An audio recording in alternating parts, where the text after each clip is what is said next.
మీ journey చూసినట్టయితే నార్మల్గా adrenaline rush అని ఒకటి ఉంటుంది సార్ అవును బాడీలో.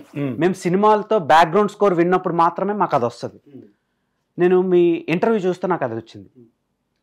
అంత ఇన్స్పిరేషనల్ జర్నీ అంటే వెల్ ఎడ్యుకేటెడ్ అయ్యుండి అంత మంచి పొజిషన్ ఉండి సో యాక్టింగ్ వైపు మక్కువ ఉందో లేదంటే అది సడన్గా వచ్చిందో అనేది నాకు ఇప్పటికీ అర్థం కావటం లేదు. అదొక బుక్లో నేను నాన్ డీటెయిల్లో ఒక లెసన్ చదివినట్టు ఉంటుంది సార్ మీ స్టోరీ ఎప్పుడు వింటుంది. Thank you Dev. సో ఎలా ఉన్నారు సార్? థ్యాంక్ యూ అండి, బాగున్నాను. సో చిన్న కరెక్షన్, ముందు ఒక గ్రూప్ 1 ఆఫీసర్ని 23 సంవత్సరాలు స్టేట్లో ఒక 16 ర్యాంక్తో 96 బ్యాచ్ గ్రూప్ 1 సర్వీసెస్లో రాష్ట్రంలో సెలెక్ట్ అయ్యాను. అంతకుముందు సివిల్ సర్వీసెస్ కూడా ఇంటర్వ్యూల దాకా వెళ్ళడం ఒక మంచి అకాడమిక్ జర్నీ. డాక్టర్ అంటే ఏంటంటే నేను ఇండియన్ కల్చర్ మీద పిహెచ్డి చేశాను ఉస్మానియా క్యాంపస్ నుంచి. So I'm not medical doctor but ఒక పిహెచ్డి డాక్టర్ నేను. సో మూడవది నటన 47వ సంవత్సరంలో ప్రారంభమైన ఇప్పుడు 52 సంవత్సరాలు 5 ఏళ్ల నుంచి సినిమా యాక్టర్గా ఉన్నాను. అందులో ఒక 1 ఇయర్ ఈ కరోనాది తీసేస్తే 4 సంవత్సరాలు పూర్వకంగా సినిమా యాక్టర్గా ఉన్నాను. సో ఇది క్లుప్తంగా నా journey. Group 1 officer, PhD from Osmania campus. దగ్గరగా ఇవాళ 100 చిత్రాల నటుడిని అవుతున్నాను దగ్గరలో. కంగ్రాచులేషన్స్. ఆ 100,000 అవ్వాలని మనస్ఫూర్తిగా కోరుకుంటున్నా. 68 సినిమాలు రిలీజ్ అయ్యాయి. ఒక చేతిలో ఉన్న ప్రాజెక్ట్స్ ఒక 25 ప్రాజెక్ట్స్ ఉన్నాయి. ఇప్పుడు ఇంక ఈ వారం 10 రోజులు నిన్న మొన్న మా మేనేజర్ గారు మహేంద్ర గారు ఒక 5-6 సినిమాలు చెప్పాడు. సో దగ్గరగా ఈ రెండింకో సంక్రాంతికో 100 సినిమాలు యాక్ట్ చేయడం పూర్తి అయిపోతుంది. రిలీజ్ కాకపోవచ్చు డేట్లు బట్టి. సో 100 సినిమాలకు కూడా దగ్గర అవుతుంది కెరియర్. మిమ్మల్ని రారెండో వేడికి చూద్దాం నుంచి చూస్తున్నా. ఆ తర్వాత బాగా నాకు మైండ్లో ఎక్కేసింది మన విశ్వక్షేణ్ గారి ఫిలిం అశోక్ వనంలో అర్జున్ కళ్యాణ్. అందులో మీ ఫాదర్ క్యారెక్టర్, అమ్మాయి ఫాదర్ పసుపులేటి రాంబాబు అని. ప్రతి మిడిల్ క్లాస్ తండ్రి అనుభవించే బాధని మీరు కరెక్ట్గా ఎగ్జిబిట్ చేశారు. అది ఒక హెల్ప్లెస్ ఫాదర్, అంటే లెగసీ ఉంది, ఆస్తులు పోయాయి. సో కూతుర్లకి పెళ్ళిళ్ళు చేసే టైంకి ఆల్మోస్ట్ అప్పుల్లో ఉంటాడు. రూపాయికి కూడా ఎత్తుకునే పరిస్థితి. కానీ అది బయటపడ్డావు, చిన్న ప్రైడ్ ఉంటుంది. అదంతా director Ravikiran Kola, story teller. Director ఏమో విద్యాసాగర్. ఆ రవికిరణ్ గారు నాకు బాగా గైడ్ చేసి, నాది కొంచెం లౌడ్ యాక్టింగ్ ఉండేది అంతకుముందు, కొంచెం బాడీ లాంగ్వేజ్లో ఎక్కువ కదలడం అటు ఇటు చేయడం అలా ఉంటుంది. ఆయన మొత్తం అంతా అరెస్ట్ చేసాడు, దాన్ని మాడ్యులేట్ చేసేసి అని చెప్పేవాడు. ఎక్కడ అసలు నాకు ఎక్కడ సౌండే రాకూడదు సార్ మీరు మాట్లాడుతుంటే. అమ్మాయి చెప్పిన కూడా ఆ వ్యాపారం చేసి నష్టపోయాను ఇలా మాట్లాడమనేవాడు ఆయన. సో అట్లా credit goes to Ravi Kola. So when compare to your career, professional career, acting career ఎలా ఉంది? Acting career is popular and colourful. Professional career ఏంటంటే ఇట్ ఈస్ పవర్ఫుల్. నాకు అధికారం ఉంది, హోదా ఉంది, నా కింద పనిచేసేవాళ్ళు, నేను చెప్తే పడేవాళ్ళు, లేకపోతే నేను ఆదేశాలు ఇస్తే వెంటనే తూచా తప్పకుండా పాటించేవాళ్ళు వేలల్లో ఉండేవారు. ఇప్పుడు ఆ అధికారం పోయింది. పాపులారిటీ, బయటికి వెళ్తే 10 మంది గుర్తుపట్టడం, అదే యూ హ్యావ్ టు డిసైడ్. రెండు అద్భుతమే. అది నేను భగవంతుడు ఇచ్చిన ఒక వరంగా భావిస్తాను. ఒక మనిషి జీవితంలో ఉద్యోగం చేసి ఒక మంచి ఆఫీసర్గా పాపులర్గా పవర్ఫుల్గా బతికేస్తాం. అక్కడ పాపులారిటీ ఉండదు. ఒక అద్భుతమైన అధికారి కూడా బయటకు వస్తే ఎవరు గుర్తుపట్టరు. అదే ఒక చిన్న నటుని కూడా 100 మంది గుర్తుపడతారు. సో నాకు ఈ పాపులారిటీ వచ్చింది, అక్కడ అధికారం అనుభవించాను. సో ఈ రకంగా ఈ రెండు piece in my life, power and popularity. So దానికి నేను దేవుడికే రుణపడిపోతాను, ఆయనకే ఇచ్చేస్తాను గ్రేట్. సో ఏది బాగుంది అంటే ఈ ఏజ్కి ఇది బాగుంది. ఎందుకంటే 50 దాటిన తర్వాత ఎవడు బాస్ లేకపోవడం, పొద్దున్నే మంత్రి పిలిచి రివ్యూలు చేసి ఇదేమి లేకపోవడం, ఈ ఇండిపెండెంట్ లైఫ్ బాగుంది. సినిమా ఇండస్ట్రీలో నీకు వేషం వస్తే వేస్తావు, లేకపోతే లేదు. ఇక్కడ ఎవరు బాసులు ఉండరు, నువ్వు నీ జర్నీ నువ్వు డిజైన్ చేసుకోవచ్చు. సో అట్లా I'm enjoying this phase. So మీలాంటి పర్సనాలిటీస్ని చూసినాక చాలామంది మిడిల్ ఏజ్డ్ పీపుల్కి కానీ, తర్వాత అప్పుడప్పుడే వర్క్ మీద ఒపీనియన్ పోయి విసిగిపోయే వాళ్ళకి కానీ ఒక చిన్న బతకాలనే ఒక కుతూహలం పడుతుంది సార్.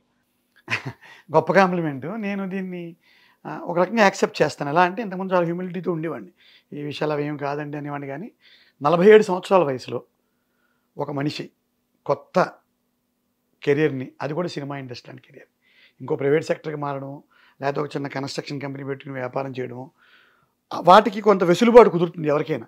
సడన్లీ ఏమీ తెలియని సినిమా రంగంలోకి వచ్చి డైలాగ్ ఎలా చెప్పాలో తెలియదు, కెమెరాకి ఫేవరెట్ ఇవ్వాలో తెలియదు, అసలు ఏమీ తెలియదు కదా. ప్లస్ ఇక్కడేమో అంత టైం ఇవ్వరు, నువ్వు కుదురుకోవడానికి ఏం టైం ఇవ్వరు. అంత ప్రొడక్షన్ ఖర్చు పెడతారు.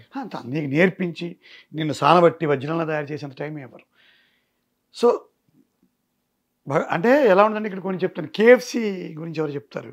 కేఎఫ్సి అండ్ కేఎఫ్సి చికెన్ ఉంది కదా, ఫుడ్ అది అతను 65 ఏట పెట్టాడు అది. అవును. ఇలా కొన్ని నాకు కూడా ఉత్సాహాన్ని ఇచ్చిన విషయాలు ఉన్నాయి. అలాగే బొమ్మని ఇరానీ గారు చాలా లేట్ ఎంట్రీ ఇండస్ట్రీలోకి, యాక్టింగ్లోకి. అట్లా నాకు కోట శ్రీనివాసరావు గారు కోట శ్రీనివాసరావు గారు కొంచెం యంగ్గానే వచ్చారు. ఆయన అంటే మరీ ముసలి వయసులో. ఇప్పుడు కేఎఫ్సి అనే కంపెనీ అని 68 ఏట పెట్టాడు అది. ఇవాళ వేల కోట్ల డాలర్ల టర్న్ ఓవర్తో ప్రపంచవ్యాప్తంగా విస్తరించింది. సో అంటే ఏమంటానంటే ఇప్పుడు చిన్న చిన్న విషయాలకే విసిగిపోయి, మీరు ఇప్పుడు ఇందాక అన్నారు మిడిల్ ఏజ్డ్ వాళ్ళు రావడం పక్కన పెడితే, మార్కులు తక్కువ వచ్చాయని, ప్రేమ ఫెయిల్ అయిపోయిందని, దుర్మార్గమైన పిరికితనంతో లేకపోతే అవగాహన రాహిత్యంతో చచ్చిపోతున్నారు జనం. వాళ్ళకి చెప్తాను, చూడండి నాయన, నన్ను ఇక్కడ మరి అంత పెద్ద హోదా, కలెక్టర్ హోదా అర్హత ఉన్న ఉద్యోగం వదులుకొని తండ్రి పాత్రలు అనుకుంటూ తిరుగుతూ, ఇందాకనే మా సుధాకర్ గారు అంటున్నారు, ఓ పిచ్చి యాక్సిడెంట్తో నల్ల రంగు వేసుకుని మొన్నే పెదకాపని సినిమాలో వాళ్ళు బయటికి పెట్టు చెప్పడం మర్చిపోయా. మీరు చేసిన 86 సినిమాల్లో 85 సినిమాలు ఒకవైపు ఉంటే పెద్ద కాపు ఒకవైపు ఉంది సార్. నేను చూసి చాలా మంచి పేరు వచ్చిందండి. ఏం యాక్టింగ్ చేశారు ఈయన, ట్రెమెండస్ పెర్ఫార్మెన్స్. శ్రీకాంత్ అడ్డాల గారికి నేను రుణపడిపోతాను. ఆ సినిమా అనుకున్నంత కమర్షియల్ అవ్వలేదు అంటున్నారు, but it is a good attempt, good movie.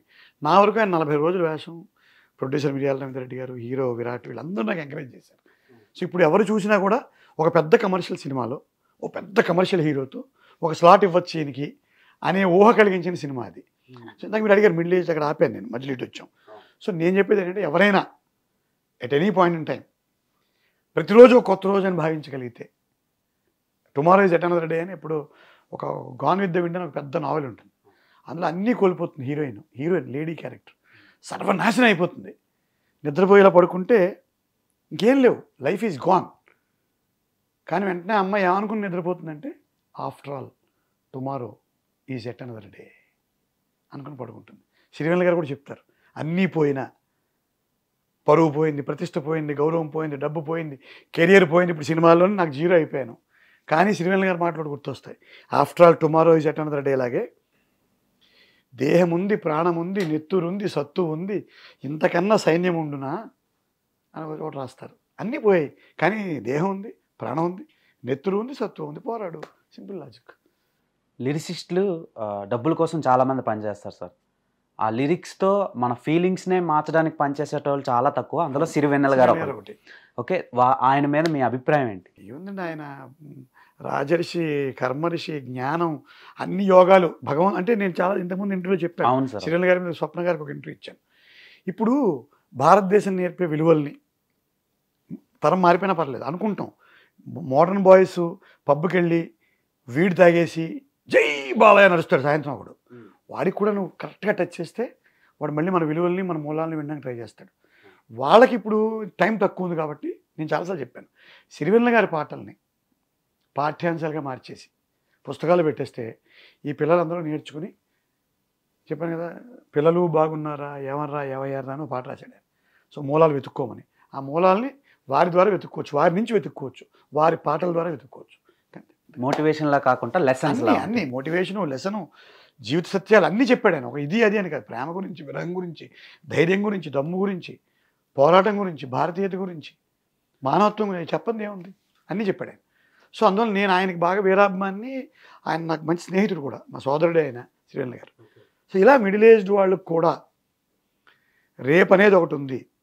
అంటే ఇక్కడతో జీవితం అయిపోయిందా, భార్య, పిల్ల, పెళ్ళి చేసేసిన వెంటనే ఇంకక్కడితో మన జీవితం అయిపోయినట్టేనా, ముగిసిపోయినట్టేనా. నేను కలెక్టర్ స్థాయి ఉద్యోగం మాని బయటకు వచ్చాను, జీవితం అయిపోయిందా, అందరు తిట్టారు, నవ్వారు. సినిమాలు చేయడం ఏంటి, ఏ బుద్ధి ఉందా, నువ్వు ఒక doctorate from A campus Osmania university doctorate చేసి నేను ప్రొఫెసర్ అవ్వచ్చు, రీడర్ అవ్వచ్చు, కలెక్టర్ అవ్వచ్చు, పోలీస్ డిఎస్పీ చేయని మానేశాను. ఇంత బ్యాక్గ్రౌండ్, ఇంత నేపథ్యం పెట్టుకుని సినిమాల్లోకి వచ్చి ఈ పిచ్చి ప్రయత్నాలు ఏమిటో, పిచ్చి ప్రయత్నాలు ఏం కాదు, నేను స్పృహలో ఉండి చేసే ప్రయత్నాలు. నన్ను ఎవడు ఫోర్స్ చేసి పంపలా, నేను వచ్చాను, తర్వాత నాకు ఆసక్తి పెరిగింది, వేషాలు వస్తున్నాయి. సో మరి ఇంక దీంట్లో అక్కడే ఇక్కడ age is just a number, అంతే. Age is just a number. 52, 53 వచ్చేస్తున్నాయి, 52 ఏళ్ళు, but it is just a number. నాకు ఇంకా 20 ఏళ్ళ కెరీర్ కనిపిస్తుంది. Age is just a number. మీరు ఇందాక అడిగారు కదా, ఏ వయసు వాడికైనా age is just a number. Let us fight it, start చేయి. నీకు ఇంకో ఆశ ఏదో ఉంటుంది జీవితంలో, బ్యాంక్ ఉద్యోగస్తుడివి, అయిపోయింది పిల్లల పెళ్ళిళ్ళు, ఈ పనులన్నీ అయిపోయాయి, నీకు ఏదో చేయాలన్నది చేయి. ఇప్పుడు మురళీధర్ గౌడ్ గారు ఈ మధ్య మంచి అద్భుతమైన నడ్డు ఆయన. డీజేటీలు బలగం ఇప్పుడు మ్యాడ్లో చేశారు, భగవంత్ కేసులో చేశారు. ఆయన 2012లో రిటైర్ అయ్యాడు. ఆయన రిటైర్మెంట్ దాకా ఆయన సినిమాలు చేయలేదు. రిటైర్ అయినాక 56కో 58కో ఎలక్ట్రిసిటీ డిపార్ట్మెంట్ రిటైర్డ్ ఆయన. అప్పుడు టీవీ సీరియల్ స్టార్ట్ చేశారు 13 ఏళ్ల క్రితం ఆయన. 2012 అంటే 12 ఏళ్ళు అంత అయింది. 12 ఏళ్ళ జర్నీలో ఇప్పుడు ఆయన కుదురుకున్నాడు. మరి నాకు ఇంకా వయసు తక్కువ, బయటకు వచ్చి పెద్ద టైం ఆ కేమౌట్ నాకు 47, ఆయన బయటకు వచ్చి ఇంకా 58.